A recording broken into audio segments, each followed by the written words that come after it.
আসসালামু আলাইকুম। বাংলাদেশ সেনাবাহিনী বান্দরবানের রুমায় একটি বিশেষ অভিযান পরিচালনা করে সন্ত্রাসী সংগঠন কুকি-চিন ন্যাশনাল ফ্রন্ট বা কেএনএফের দুইজন সন্ত্রাসীকে আটক করেছে। সম্প্রতি এমনটি জানিয়েছে বাংলাদেশের আন্তঃবাহিনী জনসংযোগ পরিদপ্তর বা আইএসপিআরের পক্ষ থেকে বলা হয়েছে, বান্দরবানের রুমা উপজেলার কেপলংপাড়া এলাকায় গোয়েন্দা তথ্যের ভিত্তিতে গত ২৭ জানুয়ারি সকাল ৬টা ৩০-এর দিকে বাংলাদেশ সেনাবাহিনীর একটি অপারেশন দল সন্ত্রাসী সংগঠন কেএনএফের বিরুদ্ধে একটি অভিযান পরিচালনা করে। সেনাবাহিনীর অপারেশন দলটি কেপলংপাড়া এলাকায় কেএনএফের একটি গোপন আস্তানাকে ঘেরাও করে বিশেষ অভিযান পরিচালনা করে।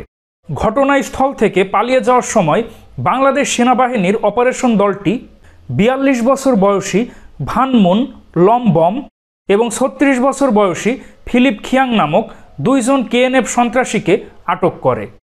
জানা যায়, আটককৃত কেএনএফ সন্ত্রাসীরা বিভিন্ন সময় পার্বত্য চট্টগ্রাম এলাকার সাধারণ মানুষের বিরুদ্ধে সন্ত্রাসী কার্যক্রম পরিচালনার পাশাপাশি আইনশৃঙ্খলা রক্ষাকারী বাহিনীর উপরও সশস্ত্র কার্যক্রম সক্রিয়ভাবে পরিচালনা করে থাকে।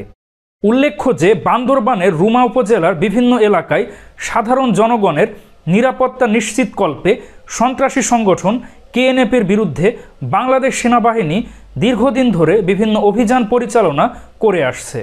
আর সাম্প্রতিক যে অভিযান পরিচালনা করা হয়েছে, সেখানে কেএনএফের দুইজন সন্ত্রাসীকে আটক করা হয়েছে।